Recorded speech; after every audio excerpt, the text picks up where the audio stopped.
नमस्कार dear DK trick में आपका स्वागत है।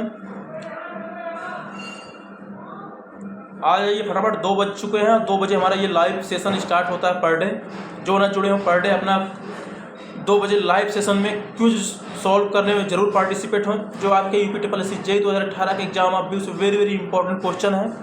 ये BM का क्वेश्चन है। BM का हम 50 क्वेश्चन लेके आए हुए हैं आपके लिए guys.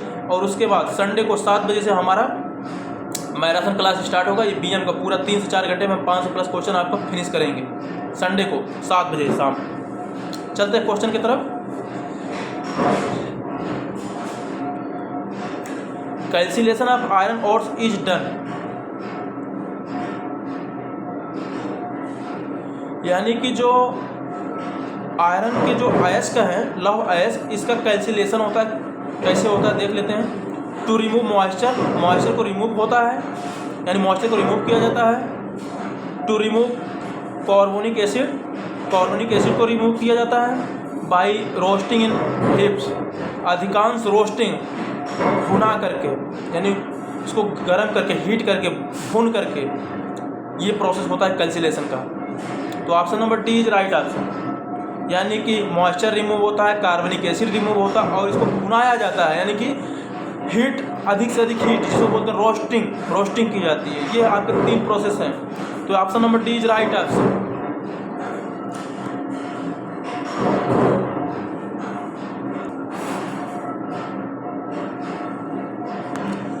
Question number 37, the size of mould for brick are generally kept, यानी मोल्ड का जो साइज लेते हैं सामान्यतः कितना लेते हैं। A little large to specific size, a little small to specific size, equal to specific size, 10% larger than specific size। तो option number A is right option, यानी हमारे पके हुए ब्रिक की जो साइज होता है, स्पेसिफिक साइज मानक जो माप होता है उससे थोड़ा सा अधिक हमारा मोल्डर यानी कि साँचे का साइज होता है। और बता दें जो साँचा हमारा ब्रिक को ढालने का जो साँचा होता है किस चीज़ का बना होता है, किस टिम्बर का बना होता है। तो वो शीशम के टिम्बर का बना होता है। कितने लोग तो ऑप्शन नंबर डी लगा रहे हैं। 10% larger than specific size. No, 10% अधिक नहीं होता, बहुत मामूली सा अधिक होता है, जिससे कि ईंट को पकाते समय श्रिंकेज होता है तो वो अपना स्टैंडर्ड साइज ले सके। अगर हमारा साँचा स्टैंडर्ड साइज का ही हम बना देंगे तो संकुचन के बाद ईंट का साइज छोटा हो जाएगा। इसलिए यहाँ पे option number A is right option.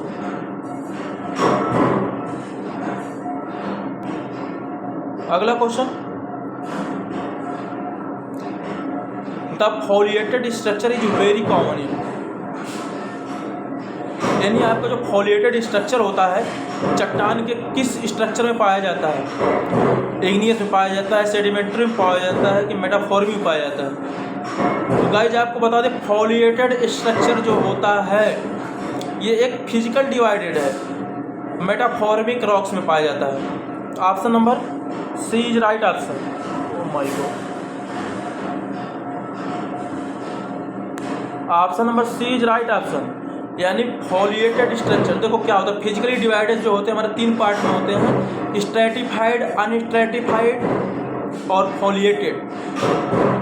तो अनस्ट्रेटिफाइड जो होता है इग्नियस रॉक में होता है, स्ट्रेटिफाइड अवसादी चट्टान में यानी सेडिमेंट्री रॉक्स में होता है, और मेटाफॉर्मिक जो होता है फोलिएटेड होता है स्ट्रक्चर। ये आपके 3 पॉइंट ध्यान रखना है। चलते हैं next question, question number 39,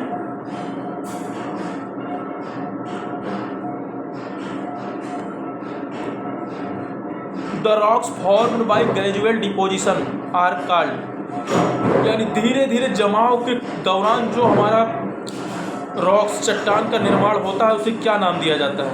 sedimentary, igneous, metaphoric, none of these. तो वो हो जाएगा आपका sedimentary rock. Gradually deposition,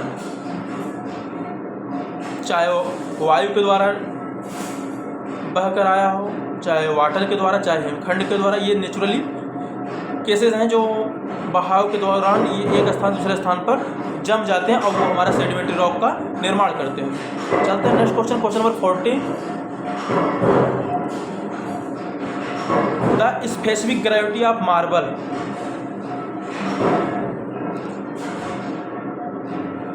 marble की स्पेसिफिक ग्रेविटी कितना होता है? The specific gravity of marble जो होता है 2.66। Option number C is right option.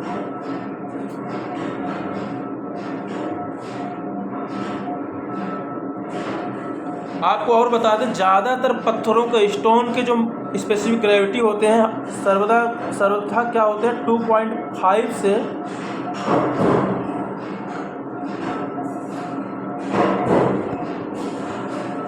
लेकर 3 के बीच में होते हैं, और मार्बल की 2.66। याद रखना, मार्बल की स्पेसिफिक ग्रेविटी 2.66 होते हैं। हम और चट्टान की स्पेसिफिक ग्रेविटी बता दें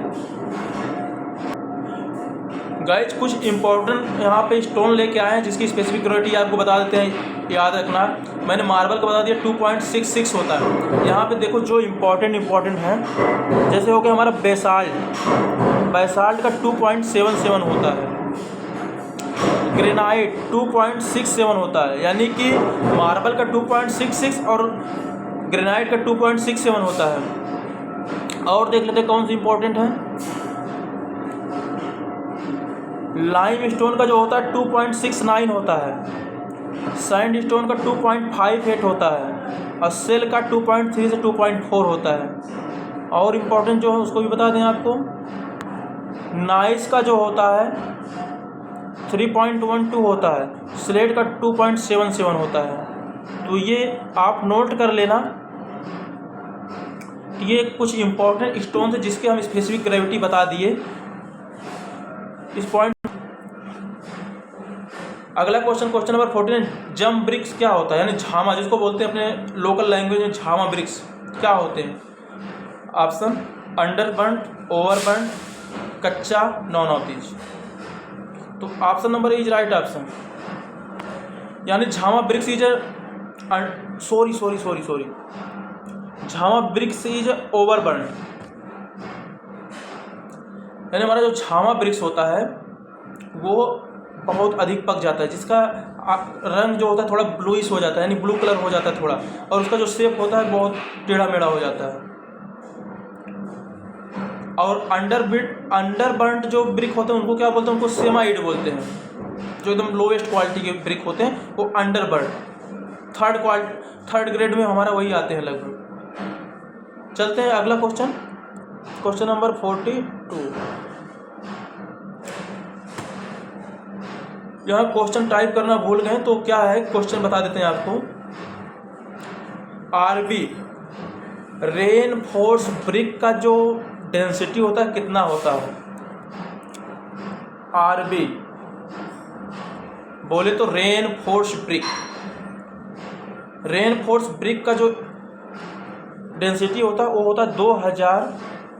option number D is right option, 2000 kilogram पर मीटर क्यूब।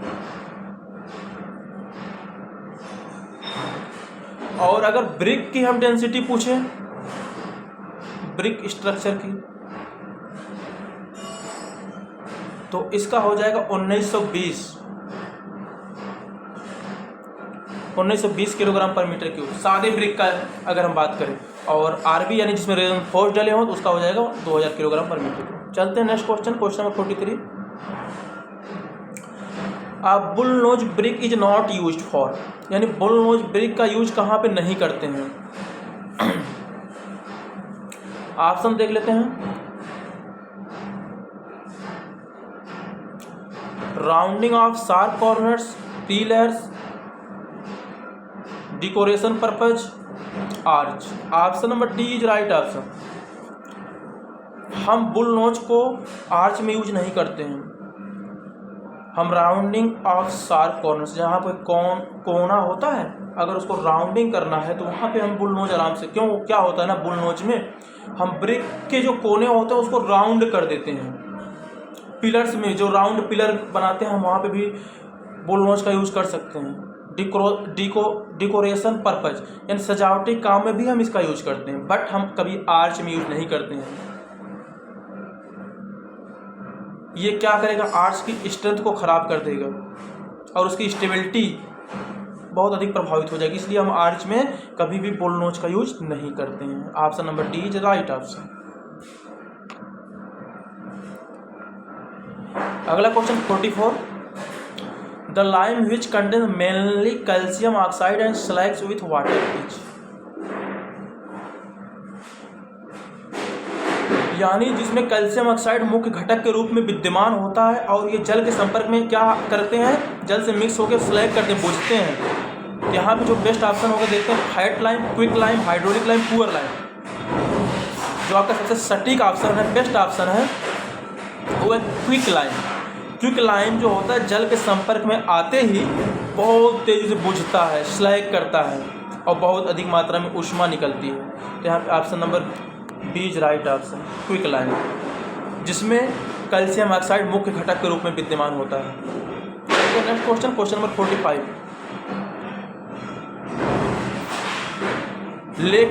लेकर क्या है, oil paint, distemper, spirit varnish, none of this, क्या है गाइस बताइए, कमेंट बॉक्स में बताइए क्या होगा। लेकर को किस नाम से जानते हैं, यानी लेकर किसका घटक होता है। चलिए option, oil paint, distemper, spirit varnish. तो हमारा spirit varnish is right option. Oh my God,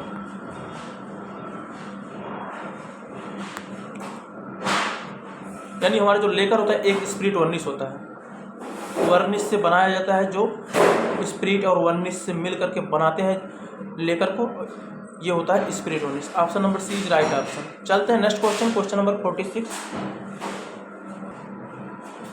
plastic asphalt plastic asphalt क्या होता है। Option, used as a water proofing layer, यानी रूफ के ऊपर जो होता है वाटर प्रूफ के रूप में यूज होता है क्या।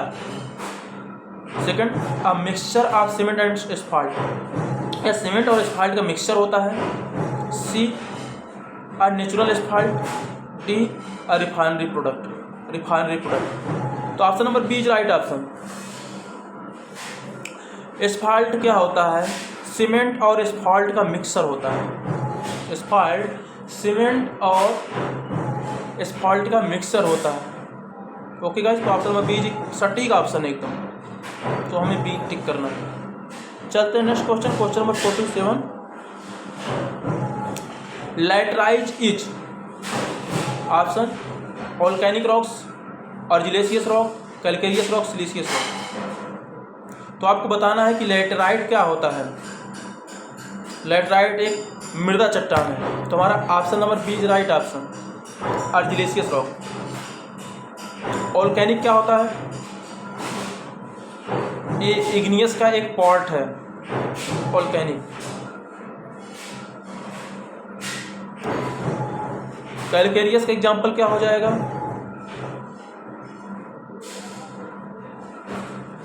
लाइमस्टोन। सिलिशियस का सैंडस्टोन। तो ये लैटराइट का argillaceous rock. Option number B is right. चलते हैं next question, question number 48, the fire clay contains pure.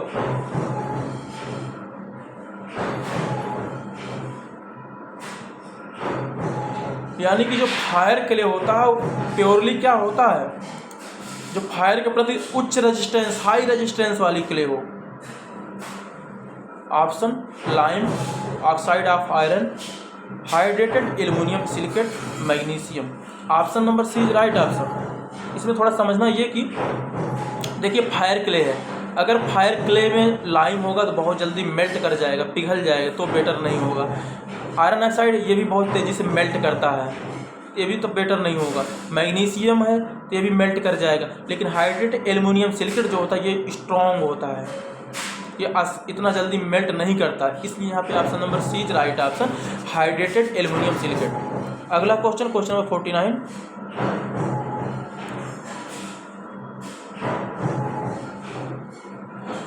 Question number 49, the ultimate tensile strength of structural mild steel is about. यानी कि जो ultimate tensile strength, structural steel का जो ultimate tensile strength जो होता है, ऑप्शन तो यहाँ पे नहीं दे पाया, तो हम आपको बता दें वो होता है 420। कितना होता है गाइज, 420 न्यूटन पर mm स्क्वायर होता है। 420 न्यूटन मेगा पास्कल होता है। क्वेश्चन नंबर 49 का आंसर है 420। अगला question, generally wooden moulds are made from, यानी लकड़ी का जो साँचा बना होता है किस लकड़ी का होता है? प्लाईवुड का होता है, शीशम वुड का होता है, देवदार का होता है, टिक का होता है। ज़्यादातर स्टूडेंट हमारे टिक लगा रहे हैं, बताइए। टिक का नहीं होता है गाइज, क्या होता है ये? शीशम का होता है। शीशम हमारी बेस्ट क्वालिटी की लकड़ी होती है और टिक क्या होता है, बहुत महंगी होती है, इसलिए हम इसका यूज नहीं करते हैं। शीशम बेस्ट। ओके गाइज, तो शीशम हमारा यहाँ पे शीशम की लकड़ी का यूज करते हैं मोल्ड बनाने के लिए, साँचा बनाने के लिए। अगला question, question number 51, lime putty. Lime putty क्या होता है? Is made from hydraulic lime, is made by adding lime to water, can be use only up to 3 days. तो यहाँ पे option number B is right option. Lime putty जो होता है lime को वाटर में मिक्स करके बनाया जाता है। All of the above guys ना लगाना, option number B is right option. All of the above यहाँ सही नहीं है, ये हाइड्रोलिक लाइम से कभी नहीं बनता। और can be use only up to 3 days, ये 3 डेज में यूज कर लेना चाहिए, किया जा सकता है? बिल्कुल नहीं, तो सूख जाएगा। तो क्या है ये? Is made from is made by adding lime to water, यानी लाइम को वाटर में मिक्स करके हम पुट्टी बनाते हैं।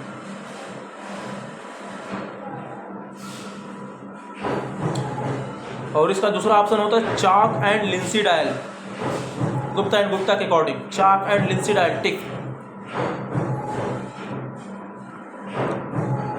Question number 52, kaolin is chemically classified. Kaolin जो होता है वो रासायनिक रूप से क्या कहलाएगा? Metaphoric groups, argillaceous, calcareous, siliceous. Metaphoric हमारा हो गया, जियोलॉजिकल क्लासिफिकेशन में आ जाएगा। अब बचे क्या? अर्जिलिसियस, कैलकेरियस, सिलिसियस। तो ये हमारा एक मृदा चट्टान है काओलिन, तो हमारा option number B is right option. तो गाइज काओलिन जो होता है एक अर्जिलेसियस रॉक्स होता है जिसमें क्ले बहुतायत में होता है। अर्जिलेसियस क्ले बहुतायत में है, अगर चूना बहुतायत में है यानी बहुत अधिक मात्रा में लाइम है तो कैलकेरियस, सिलिका यानी क्वार्टज अधिक मात्रा में है तो सिलिशियस। अगला क्वेश्चन, क्वेश्चन नंबर 53,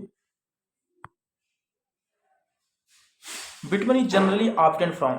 बिटमन सामान्यतः किससे प्राप्त किया जा सकता है? गाइस कॉल मत लगाना, भूल कर गलती मत करना एग्जाम में।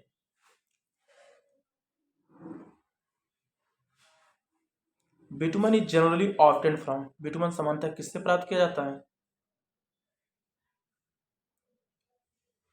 Organic material, synthetic material, petroleum product, coal. तो यहाँ पे आपका option number C is right option. Bitumen हमारा कोल के अवभंजन से प्राप्त होता है, यानी पेट्रोलियम प्रोडक्ट्स, सॉरी कोल नहीं, पेट्रोलियम के अवभंजन से प्राप्त होता है। तो हमारा यहाँ पे petroleum product is right option, option number C. अगला क्वेश्चन, क्वेश्चन नंबर 54, लाइट चली गई है गाइस, परेशान ना होना, क्वेश्चन तो आपको दिख ही रहा होगा। Question number 54, which of the following is a rock. इसमें कौन सा रॉक है? Quartz, mica, gypsum, none of the above. Option number C is right option. Gypsum एक रॉक है, तो आपके दिमाग में क्वेश्चन आएगा क्वार्टज और माइका क्या है? जिप्सम एक रॉक है तो क्वार्टज और माइका क्या है? तो क्वार्टज और माइका एक मिनरल है, मिनरल पदार्थ है, खनिज। चलते हैं नेक्स्ट क्वेश्चन पे।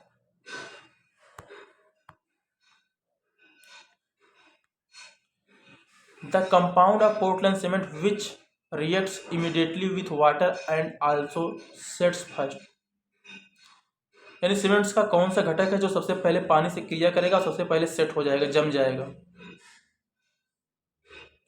Option, tri calcium silicate, di calcium silicate, tri calcium aluminate, tetra calcium एल्यूमिनोफेराइड।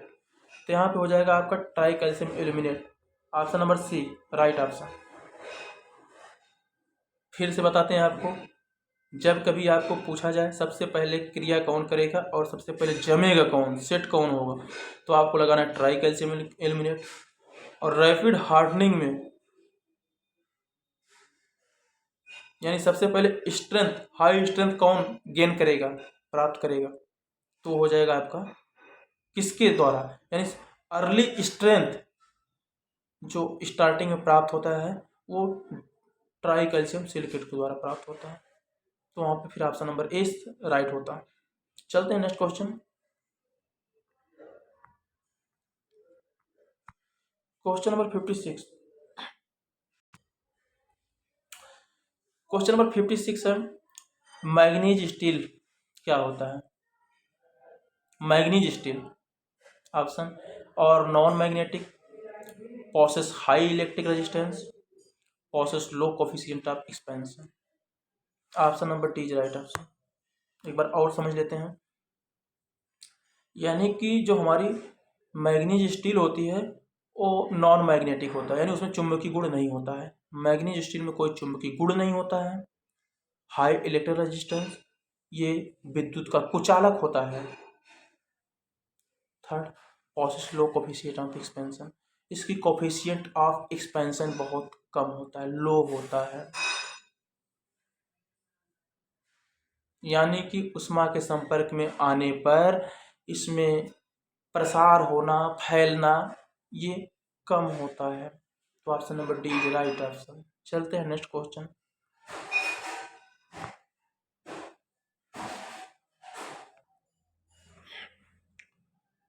हम्म 57 क्वेश्चन। मास्टिक एस्फाल्टेज, मास्टिक एस्फाल्ट क्या होता है। वाटर प्रूफ होता है, फायर प्रूफ होता है, इलास्टिक होता है, ऑल दी अबव। तो आपको बता दें यहाँ पे option number D is right option, all the above. यानी कि मास्टिक एस्फाल्ट जो होता है एक तो वाटर प्रूफ होता है, हमें वाटर प्रूफ जहाँ सिलरोक रद्दा के रूप में डीपीसी का यूज करते हैं वहाँ पे हम मास्टिक एस्फाल्ट का यूज करते हैं हमेशा। डीपीसी में सिलरोक रद्दा, डीपीसी समझ रहे ना, सिलरोक रद्दा dam proofing course.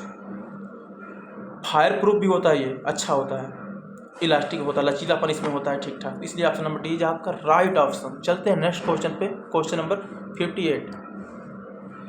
Based on its dry weight a freshly felled tree में कंटेन वाटर, यानी कि ताजे जब हम लकड़ी को काटते हैं तो उसमें मॉइस्चर यानी वाटर की कितनी मात्रा होती है। तो उसमें जो वाटर की मात्रा होती है 100 से लेके 200 के बीच होती है।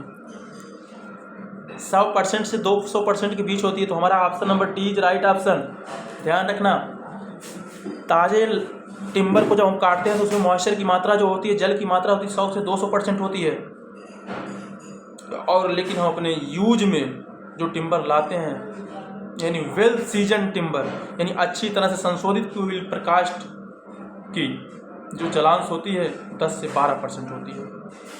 दोनों पॉइंट नोट करना, 100 से 200 और 10 से 12%। एक चीज़ और, जब इसका सीजनिंग हम नेचुरली करते हैं तो कहाँ तक पॉसिबल है कि हम इसका सीजनिंग कर सकते हैं, यानी 15%। ध्यान देना, जब नेचुरली प्राकृतिक सीजनिंग की बात आ जाए, प्राकृतिक संशोधित की बात आ जाए तो वहाँ पे हम क्या लगाएंगे गाइज, 15%।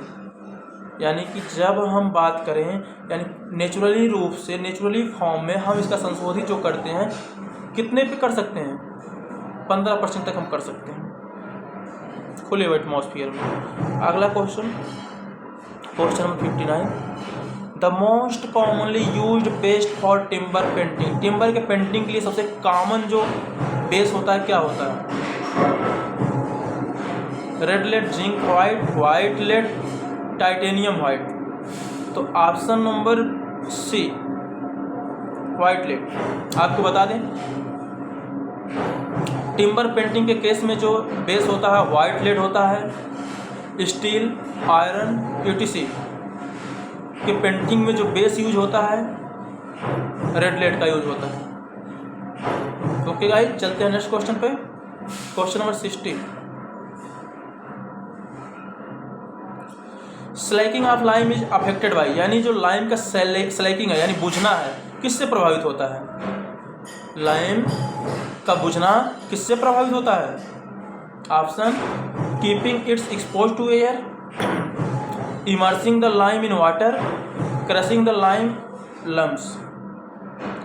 तो keeping its expose to air यानी हम इसको एयर में रख के बुझाएंगे, ये बुझेगा तो जरूर लेकिन बहुत अच्छा नहीं होगा। Immersing the lime in water, water में हम अगर लाइम को इमर्स कर दे, डुबो के दे, तो बहुत बेटर तरीके से ये और फास्टली बुझेगा, यानी slaking is fast immersing the lime in water. Option number B is right option. C जो बोला क्रशिंग द लाइम लम्प्स, यानी जो लम्प निकलते हैं लाइम के यानी टुकड़े धोके, उनको हम क्रशिंग कर दें, क्या ऐसे बुझ जाएगा? नहीं बुझेगा। ये ऑप्शन बिल्कुल गलत है। तो यहाँ पे आपका option number B immersing the lime in water is right option. अगला question, question number 61। Question number 61, hydraulic lime is obtained by, यानी कि हाइड्रोलिक लाइम किससे प्राप्त होता है? Burning of limestone, burning of kankar, adding water to quick lime, calcination of pure lime. Please guys tick करिए, आप देखते हैं आप सही कर लेते हैं, कमेंट बॉक्स में कमेंट करिए क्या होगा। चलिए बताते हैं। Hydraulic lime is obtained by burning of kankar, option number B is right option. यानी कंकर को जला करके हम हाइड्रोलिक लाइम प्राप्त करते हैं। तो आपके दिमाग में आएगा ये जो लाइम स्टोन है, क्या इसको जला के हम नहीं प्राप्त कर सकते? बिल्कुल करेंगे। तो देखते हैं क्या करते हैं। कंकर को जला के हम हाइड्रोलिक लाइम प्राप्त करते हैं, लाइम स्टोन को जलाकर हम फैट लाइम, रिच लाइम प्राप्त करते हैं, जिसमें कैल्शियम ऑक्साइड की मात्रा बहुत अधिक होती है। हो गया कन्फ्यूजन दूर डियर? यानी कंकर को जला के हम हाइड्रोलिक लाइम प्राप्त करते हैं और लाइम स्टोन को जलाकर हम quick lime, fat lime, rich lime प्राप्त करते हैं। No confusion. ओके, चलते हैं next question, question number 62।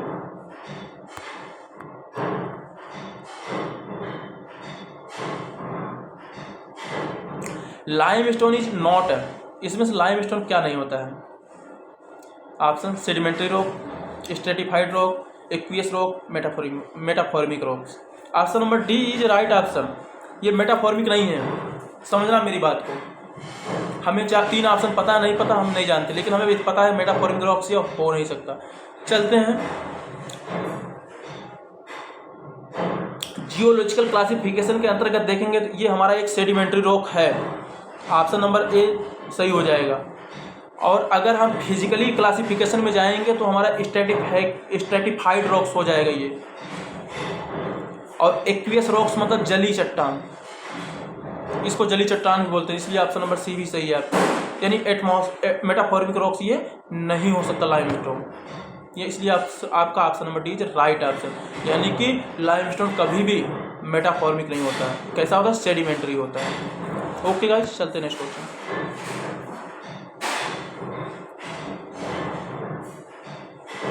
Question number 63,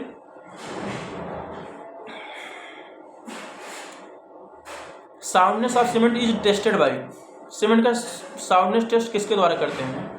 विकार्ट apparatus, Le Chatelier apparatus, compressive strength testing apparatus, none of these.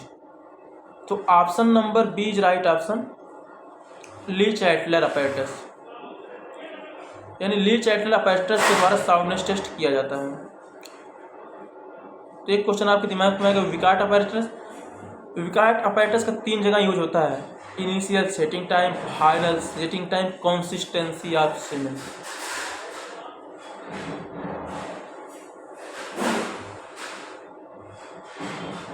Okay guys, चलते हैं नेक्स्ट क्वेश्चन, क्वेश्चन नंबर 64।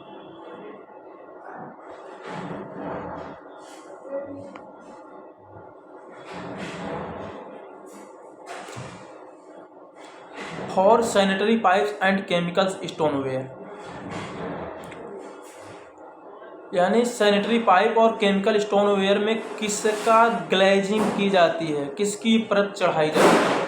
यहाँ पे आ गई सैनिटरी पाइप और केमिकल स्टोनवेयर की बात आ गई, तो थोड़ा ध्यान रखना, आप पता है आप लेड ग्लेजिंग तुरंत लगाएंगे ऑप्शन में, लेड ग्लेजिंग नहीं लगाना है। यहाँ पे देखते हैं option, salt glazing, lead glazing, opaque glazing, none of these. तो यहाँ पे आपका option number A is right option, salt glazing. जब कभी केमिकल स्टोनवेयर या सैनिटरी पाइप्स की बात की जाए तो वहाँ पे आपको लगाना है salt glazing. Option number A is right option. चलते हैं next question, question number 65।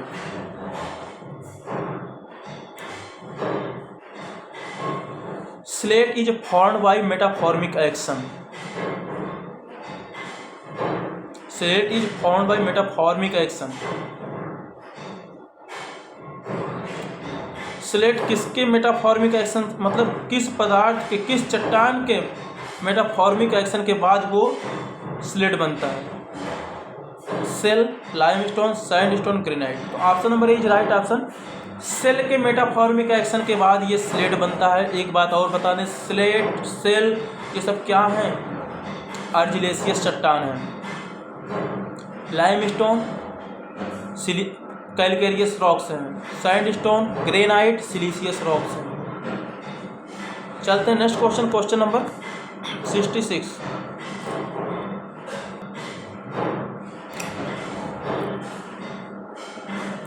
The thermosetting plastic, इसमें से क्या सही होगा? Becomes rigid when mould at suitable pressure and temperature. जब इसको एक निश्चित ताप और दाब दिया जाता है तो ये सॉलिड फॉर्म में जाता है, रिजिड हो जाता है। At 127 degree to 177 degree centigrade permanently set and further application of heat does not soften it. मतलब ये कहा जा रहा है जब इसको 127 से 177 डिग्री सेंटीग्रेड पर हीट दे दिया जाता है तो ये परमानेंटली सेट हो जाता है, जम जाता है, और फिर इसको हम सॉफ्ट नहीं कर सकते। हीट दे दे करके इसको हम सॉफ्ट नहीं कर सकते। Option number C, charge at 343 degree centigrade. Charge मतलब घरेलू यूज, घरेलू काम, यानी इसको घरेलू काम में हम 343 डिग्री तक हम इसको यूज कर सकते हैं। इसमें किसी प्रकार का क्षति या फॉल्ट नहीं होगा। तो यहाँ पे होगा option number D is right option. चलिए एक बात और बता दें, थर्मोप्लास्टिक, थर्मोसेटिंग प्लास्टिक, दो प्लास्टिक होती है हमारी, थर्मोप्लास्टिक, थर्मोसेटिंग प्लास्टिक। समझना, थर्मोप्लास्टिक, थर्मोसेटिंग प्लास्टिक। थर्मोप्लास्टिक की विशेषता ये होती है, इसको हम यूज करते हैं, तुम पुनः इसको हम पिघला सकते हैं, मेल्ट कर सकते हैं, यानी दोबारा हम इसको रीयूज कर सकते हैं। एक से जब इसका कबाड़ हो जाए तो मतलब इसको हम दोबारा पिघला के हम दूसरी वस्तु बना सकते हैं। ये होती है थर्मोसेटिंग, यानी टेम्परेचर के पाने के बाद ये पिघल सकती है। लेकिन थर्मोसेटिंग प्लास्टिक में क्या होता है, अगर हम टेम्परेचर देंगे, हीट देंगे तो ये और सॉलिड हो जाएगा, यानी इसको हम पिघला नहीं सकते, इसका हम रीयूज नहीं कर सकते थर्मोसेटिंग प्लास्टिक का। ओके गाइस, ये इसकी मुख्य विशेषता थी। चलते हैं नेक्स्ट क्वेश्चन, क्वेश्चन नंबर 67।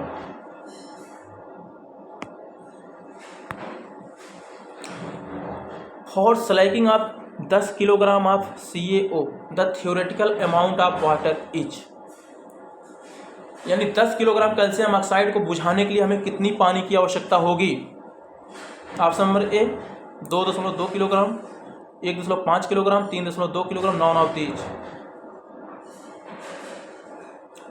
यहाँ पे option number C is right option, 3.2 kilogram पानी की आवश्यकता होगी हमें 10 किलोग्राम कैल्शियम ऑक्साइड बुझाने के लिए।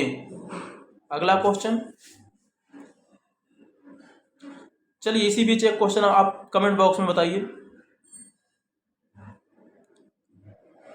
1 किलोग्राम डिस्टेम्पर के लिए कितनी पानी की आवश्यकता होगी? कितने लीटर की पानी के लिए? 1 किलोग्राम डिस्टेम्पर के लिए 1 किलोग्राम डिस्टेम्पर, कमेंट बॉक्स में बताना। अगला question,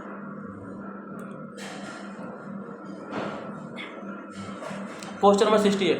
first class timber has an average life, यानी फर्स्ट क्लास टिम्बर जो होती है उसका लाइफ क्या होती है? Option less than 1 year, 1 to 5 year, 5 to 10 year, more than 10 year. तो यहाँ पे option number D is right option. First class timber की जो एज होती है, एवरेज एज, लाइफ एज की बात ना करके लाइफ की बात करेंगे यहाँ पे, 10 वर्ष से अधिक होती है। सेकंड क्लास टिम्बर की 5 से 10 वर्ष होती है। थर्ड क्लास टिम्बर की 5 वर्ष से कम होती है। ये हो गया लाइफ, टिम्बर की लाइफ, 5 वर्ष से कम, 5 से 10 वर्ष, 10 से अधिक। और इसका एज कैसे फाइंड आउट करते हैं? एनुअल रिंग को काउंट करके। चलते हैं अगला question, question number 69।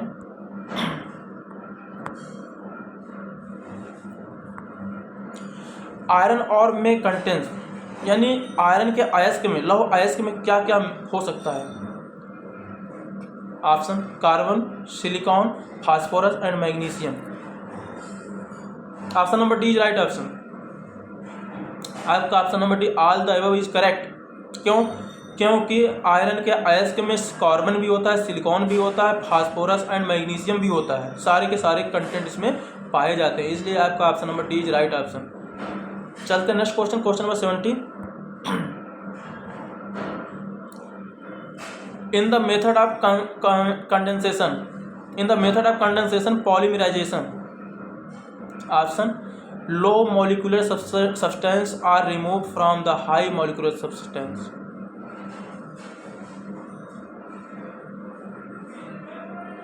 The reaction proceeds with an evolution of alumina.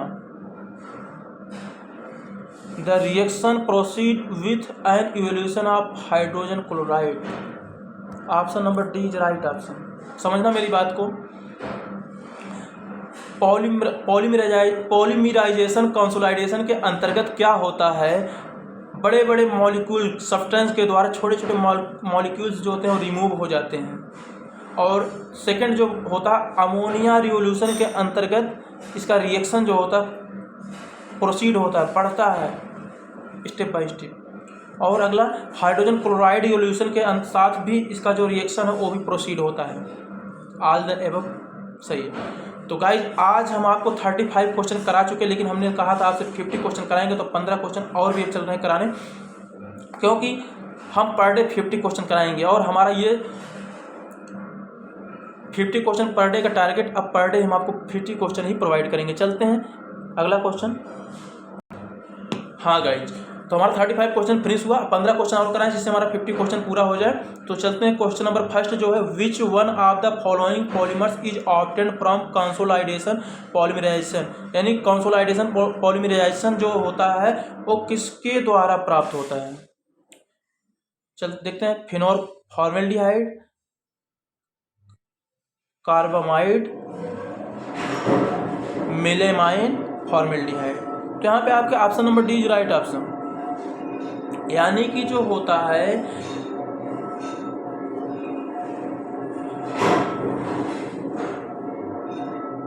ये 3 के 3 जो आपके फार्म दिए हुए हैं पॉलीमर्स, ये कंसोलिडेशन पॉलीमराइजेशन के द्वारा प्राप्त होता है। कौन कौन से? Phenol formaldehyde, carbamide, melamine formaldehyde. ये तीनों के तीनों हमारे कंडेंसेशन पॉलीमराइजेशन के द्वारा प्राप्त होता है। ठीक है गाइज, कौन कौन से? Phenol formaldehyde, carbamide, melamine formaldehyde. चलते हैं next question, question number 2। The rocks in which argil, bracket में दिया क्ले, अगर क्ले नहीं दिया हो तो आप कंफ्यूज हो जाते। अर्जिल का मतलब होता है अर्जिलेसियस, कंफ्यूज नहीं होना। अर्जिलेसियस बोले मृदा चट्टान। प्रीडोमिनेंट मतलब मुख्य घटक are called siliceous, argillaceous, calcareous, igneous. Option number B is right option, argillaceous. अगला question, the trunk of tree left after cutting all the branches is known. जब हम ट्री को काटते हैं और उसके सारे ब्रांच को उससे अलग कर देते हैं तो हमें जो प्राप्त होता है टिम्बर, उसके क्या बोलते हैं? उसको बोलते हैं log, batten, plank, bog. Option number A is right option, उसको बोलते हैं लॉग, हिंदी में बोलते हैं लट्ठा। सारे ब्रांच को अलग करने के बाद जो हमें बीच का पोर्शन दिखाई देता है टिम्बर का, उसे हम क्या बोलते हैं? उसे बोलते हैं लॉग, लट्ठा। अगला question, question number 4, a badly mixed cement concrete result. अगर हम सीमेंट कंक्रीट को अच्छे से मिक्स नहीं करेंगे तो हमें किसकी सामना करना पड़ेगा?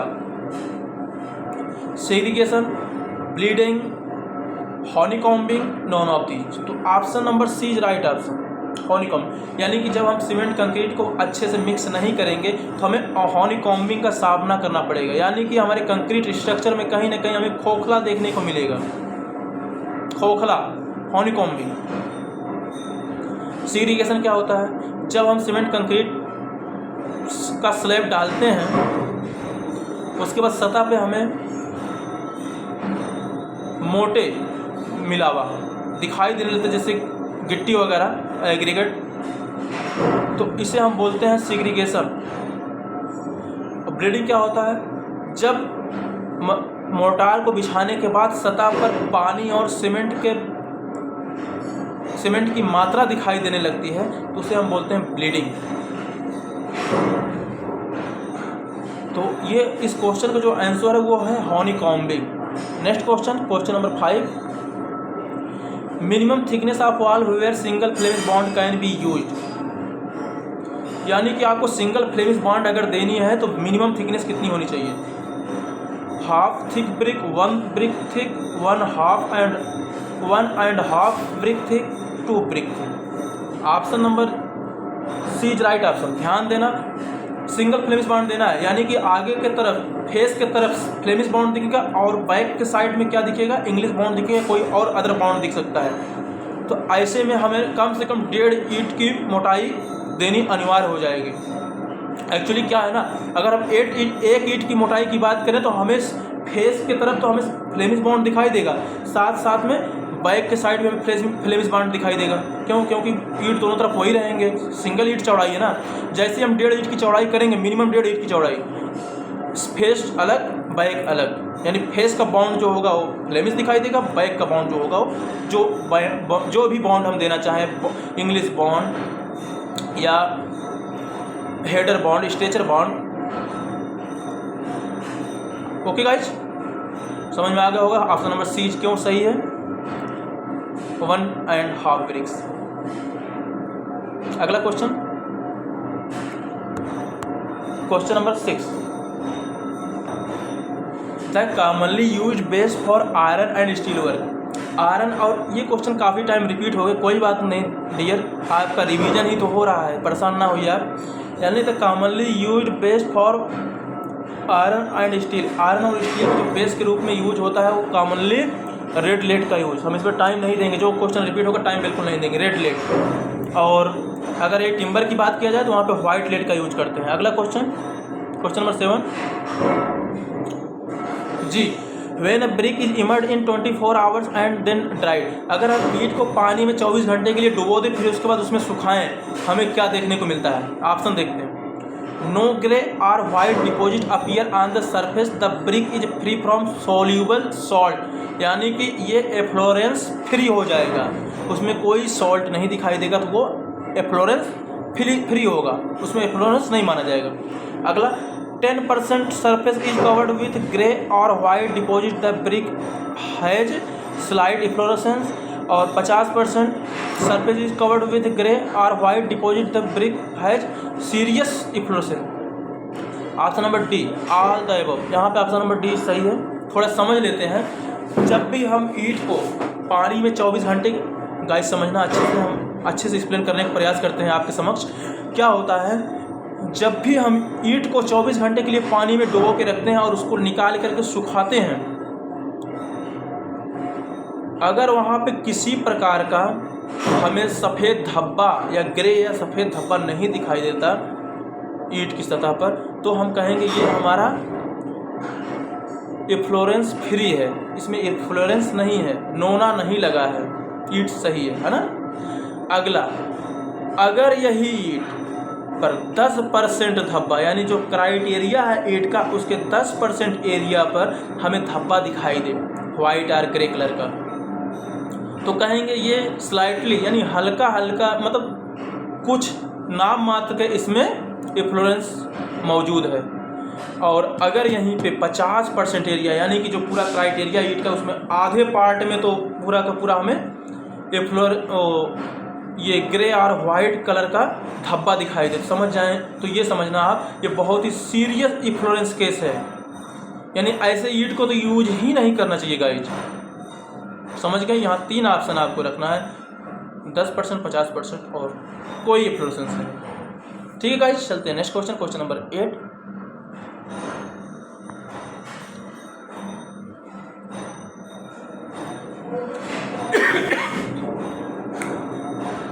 In a mortar, the binding material is in a mortar the binding material। Mortar में बाइंडिंग मटेरियल क्या होता है? सीमेंट होता है, लाइम, 2 चीज़ होता है। तो ऑप्शन देखते हैं, cement, sand, surkhi, lime, cinder. तो यहाँ पे आपका option number C is right option, क्योंकि हम जो बाइंडिंग मटेरियल यूज करते हैं। अब एक चीज़ और पॉइंट की वाली बात कर रहे हैं गाइज, बाइंडिंग मटेरियल को और किस नाम से जाना जाता है बताइए कमेंट बॉक्स में। गाइज बाइंडिंग मटेरियल को हम मैट्रिक्स के नाम से भी जानते हैं, अभी एग्जाम में आया हुआ था, मैंने देखा। चलते हैं next question, question number 9। Lime motor is generally made, यानी लाइम का जो मोटार बनाते हैं कौन सी लाइम का यूज करते हैं? Quick lime, white lime, hydraulic lime, plain lime. तो हम करते हैं हाइड्रोलिक लाइम का use. Hydraulic lime, feebly hydraulic lime, intermediate hydraulic lime, eminently hydraulic lime. अगर ये ऑप्शन में से कोई ऑप्शन होता तो हम यहाँ पे लगाते हैं इमिनेंटली हाइड्रोलिक लाइम, यानी स्ट्रॉन्ग हाइड्रोलिक लाइम यूज करते हैं। लेकिन यहाँ क्वेश्चन ऑप्शन के हिसाब से देखेंगे तो ये हमारा hydraulic lime is best option. अगला question, question number 10। Advantage of clamp compare to a kiln for burning bricks is that. Advantage of clamp compare to kiln, यानी कि किल भट्टियों की अपेक्षा जो कम क्लैम्प होता है उसका क्या लाभ है? It takes less time of burning, बिल्कुल नहीं, ये गलत है। It gives more output of first class brick, ये फर्स्ट क्लास ब्रिक बहुत अधिक मात्रा में आउटपुट देता है, बिल्कुल गलत है। It has less initial cost, ये बहुत कम कास्ट में तैयार हो जाता है। अगला ऑप्शन जो है it is suitable when bricks are required in large number, सारे गलत है। बस यहाँ पे आपका option number C is right option. मेरी बात को समझना आप, ये जो क्लैम्प की बात कर रहे हैं, क्लैम्प होता क्या है? आपने देखा होगा इलाहाबादी भट्ठा वगैरह, जहाँ मन करे वहीं स्थापित करो, ईंट को लगाओ सही से, उसमें ईंधन को डालो और आग लगा दो, वही है हमारा क्लैम्प भट्ठा। क्या किसी प्रकार की स्ट्रक्चर देने की ज़रूरत नहीं होती है इसका, इसीलिए इसका इनिशियल कास्ट कम आता है। तो option number C is right option. चलते हैं नेक्स्ट क्वेश्चन, क्वेश्चन नंबर 11।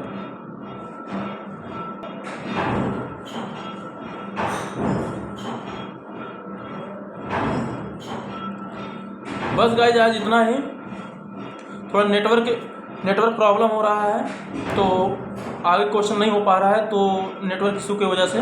तो आज यहीं हम फिनिश करते हैं। तो पर डे आपको 50 क्वेश्चन ऐसे ही करवाएंगे। आज हम आपको 45 क्वेश्चन करवाएं, पर डे आपको 50 क्वेश्चन करवाएंगे। और याद रखना गाइज, संडे को शाम 7 बजे आपका मैराथन क्लास चलेगा, शाम 7 बजे आना ना भूलिएगा। जो आज की यूपी ट्रिपल एस जेई 2018 के exam of very very important question लेके आएंगे, 500 प्लस क्वेश्चन। और संडे को शाम 7 बजे संपूर्ण बिल्डिंग मटेरियल फिनिश, ये जानो आप। इतना है गाइज। अगर हमारा वीडियो आपको अच्छा लगे तो एक लाइक ठोकना और अपने फ्रेंडों को भी शेयर करना, जिससे उनका भी भला हो। ओके, थैंक यू वीडियो देखने के लिए सो मच। और जो हमारे लाइव देख रहे हैं उनको तो ढेर सारी थैंक यू।